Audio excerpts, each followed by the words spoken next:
Hello Shawn, तुम burger लेकर सीधे घर चले जाना क्योंकि गाड़ी का टायर पंचर हो गया है। बुल्ली उसे बनवा रहा है, हमें आने में थोड़ी देर हो जाएगी। लेकिन बर्गर फ्रीज में मत रखना वरना सब ठंडे हो जाएंगे।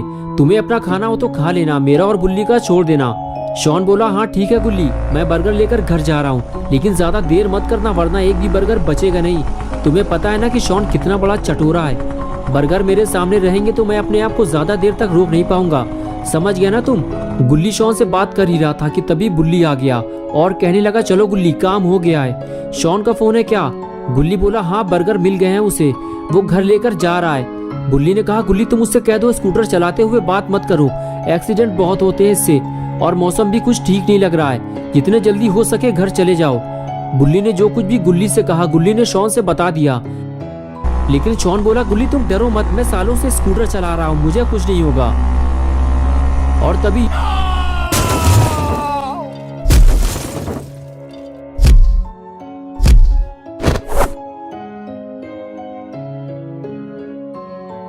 हेलो हेलो, ये क्या हुआ? शॉन का फोन अचानक से स्विच ऑफ हो गया, बैटरी चली गई होगी उसकी। चलो गुल्ली, शॉन के आने से पहले हमें घर पहुंचना होगा वरना हमारे बर्गर खतरे में पड़ जाएंगे। और फिर गुल्ली और बुल्ली दोनों अपनी गाड़ी की तरफ जाने लगे। गुल्ली बोला, मुझे लगता है बुल्ली कहीं शॉन ने अपना फोन तो नहीं गिरा दिया।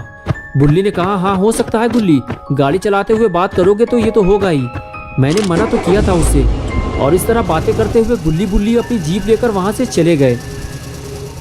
और इधर घंटों तक शॉन वहीं बेहोश पड़ा रहा और रात हो गई।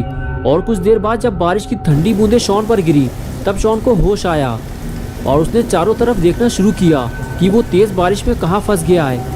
तब शॉन को याद आया कि उसका एक्सीडेंट हुआ था, लेकिन वो तो दिन में हुआ था और अब रात हो चुकी है। इसका मतलब ये है कि मुझे यहाँ पड़े हुए कई घंटे हो चुके हैं। शॉन उठकर खड़ा हुआ तो उसे पता चला कि उसके पैर में तेज दर्द हो रहा है, उसे पैर में चोट लगी है, उसे किसी को मदद के लिए बुलाना होगा।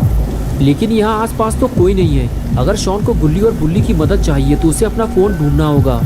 और शॉन अपना फ़ोन ढूंढने निकल पड़ा। अरे बाप रे, यहाँ तो इतनी बड़ी बड़ी झाड़ियाँ उगी हुई हैं, यहाँ मुझे फ़ोन मिलेगा कैसे? चारों तरफ तो जंगल है, पता नहीं मेरा फ़ोन हाथ से छूटकर कहाँ चला गया। काश मैंने गुल्ली की बात मान ली होती तो ऐसा नहीं होता। लगता है आज की रात मुझे इस जंगल में गुजारनी होगी, वो भी अकेले।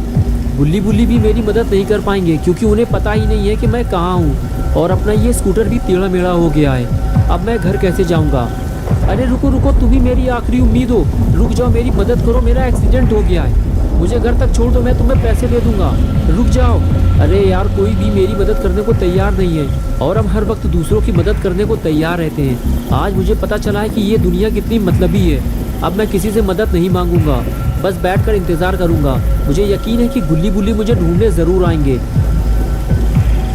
और ये सब इस मनहूस गाड़ी की वजह से हुआ है। अगर ये यहाँ पर नहीं होती तो इस वक्त मैं घर पर बर्गर खाकर गेम खेल रहा होता। लेकिन अब कर भी क्या सकते हैं, जो होना था वो तो अब हो चुका और अब मैं और ज़्यादा देर तक खड़ा नहीं रह सकता। मैं तो ऐसे डर रहा हूँ जैसे मेरे आसपास कोई डरावनी चीज़ मौजूद हो। अरे ये क्या है? ये तो किसी इंसान का सड़ा हुआ हाथ है, कोई गाड़ी के नीचे दबकर मर चुका है। ये जगह कुछ ठीक नहीं लग रही, मुझे यहाँ से निकल लेना चाहिए। लगता है यहाँ पर इससे पहले भी भयानक एक्सीडेंट हो चुके हैं। अच्छा हुआ मेरी जान बच गई। अब मैं गाड़ी चलाते हुए कभी फ़ोन पर बात नहीं करूँगा। लेकिन अब बारिश की वजह से मुझे ठंड लगने लगी है और अब मैं और नहीं चल सकता। मेरा दर्द भी बढ़ता जा रहा है, मुझे आराम की ज़रूरत है। लेकिन इस बारिश की वजह से मैं कहीं सुकून से बैठ भी नहीं सकता। मुझे सर छुपाने के लिए कोई जगह चाहिए, वो भी जल्दी, वरना पता नहीं मेरे साथ क्या होगा। वो सामने क्या है? इतना बड़ा घर, लगता है कोई हवेली है। अगर यहाँ कोई रहता होगा तो वो ज़रूर मेरी बात गुल्ली बुल्ली से करवा देगा। यहाँ खड़े रहकर टाइम ख़राब करने का कोई फ़ायदा नहीं है, मुझे नीचे जाकर देखना होगा। अगर यहाँ भी किसी ने मेरी मदद नहीं की तो शायद आज की रात मेरी आखिरी रात होगी। और जब गुल्ली बुल्ली मुझे ढूंढते हुए यहाँ तक आएंगे तो उन्हें सिर्फ मेरी लाश मिलेगी और कुछ नहीं। ये जगह कितनी अजीब लग रही है, लगता है यहाँ कोई रहता ही नहीं है। चारों तरफ बड़ी बड़ी झाड़ियाँ और कूड़ा कबाड़ फैला हुआ है। देखकर तो ऐसा ही लग रहा है कि ये जगह सालों से वीरान पड़ी हुई है। ये आवाज़ कैसी थी? अरे ये तो बिल्ली है, इसने मुझे डरा दिया। ए काली बिल्ली, आओ मेरे पास आओ। तुम्हें पता है ना कि शॉन जानवरों से कितना प्यार करता है। अरे तुम तो डर कर भाग गई, मैं तुम्हें कोई नुकसान नहीं पहुंचाऊंगा।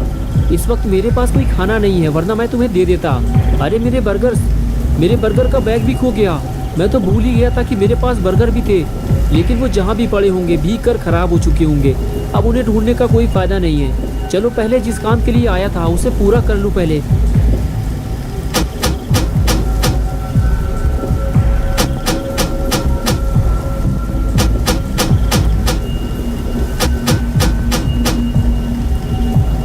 लगता है मैं गलत जगह आ गया हूँ। आज मुझे पता चला है कि छोटी सी लापरवाही से कितना बड़ा नुकसान हो सकता है। अब मैं रोने के अलावा कर भी क्या सकता हूँ।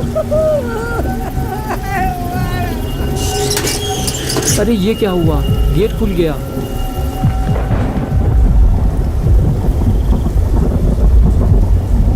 क्या मैं अंदर आ सकता हूँ? क्या मैं अंदर आ सकता हूँ? कोई बोल क्यों नहीं रहा है? मैं अंदर आ रहा हूँ।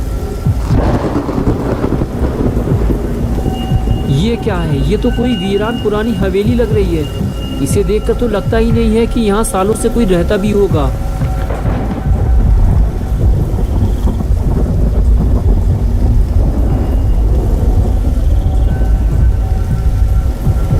अगर यहाँ कोई रहता ही नहीं है तो फिर आखिर ये गेट किसने खोला? देखो, अगर यहाँ कोई रहता है तो मेरी बात सुनो। मेरा नाम शॉन है और मेरा एक्सीडेंट हो गया है। मुझे मदद चाहिए। मुझे डराओ मत, बारिश बंद होते ही मैं यहाँ से चला जाऊँगा। ठीक है, अगर तुम नहीं बोलना चाहते हो तो कोई बात नहीं। वैसे भी बस मैं थोड़ी देर बाद यहाँ से चला जाऊँगा। मुझे लगा था कि यहाँ कोई मेरी मदद करेगा, लेकिन कोई भी मेरी मदद करने को तैयार नहीं है। कितनी डरावनी जगह है ये। बस कोई भूत न मिल जाए मुझे, वरना मेरी हालत ख़राब हो जाएगी। इसलिए मैंने गेट खुला छोड़ दिया है। अगर कोई भूत मिल गया मुझे तो मैं फ़ौरन यहाँ से भाग जाऊँगा। लेकिन लगता है मैं कुछ ज़्यादा ही डर रहा हूँ। मुझे अपने डर पर काबू रखना होगा, क्योंकि मेरे पास इस हवेली में रुकने के अलावा और कोई रास्ता भी नहीं है। जो भी हो, लेकिन मुझे बारिश से बचने की जगह तो मिल गई। क्या बात है, लगता है किसी ने पहले से ही मेरे लिए बैठने और आग जलाने का पूरा इंतज़ाम कर रखा है। छोटा लाइटर तो मेरे पास पहले से ही है। चलो सबसे पहले मैं आग जला लेता हूँ। और ये लो, जल गई मेरी आग। बस अब गरम गरम चाय का इंतज़ाम भी हो जाए तो मज़ा आ जाता। लेकिन कोई बात नहीं, बारिश से बचने का इंतज़ाम तो हो गया।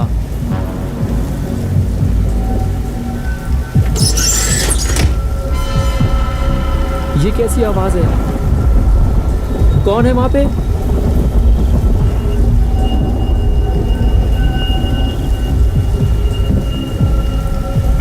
तुम जो भी हो, मैं तुमसे डरने वाला नहीं हूँ, समझ गए तुम? शॉन ऊपर से दिखाना नहीं चाहता, लेकिन अंदर से वो बेहद डरा हुआ है। दोस्तों, क्या होगा अब शॉन का? इस हवेली में आने की शॉन क्या कीमत चुकाएगा? बुल्ली बुल्ली शॉन को यहाँ से ले जाएंगे या फिर शॉन यहीं मर जाएगा? ये सब हम देखेंगे पार्ट 2 में। तो दोस्तों, अगर आप पार्ट 2 देखना चाहते हैं तो इस वीडियो को लाइक करें और चैनल को सब्सक्राइब करें। बेल आइकॉन प्रेस करके ऑल नोटिफिकेशन ऑन करना ना भूलें।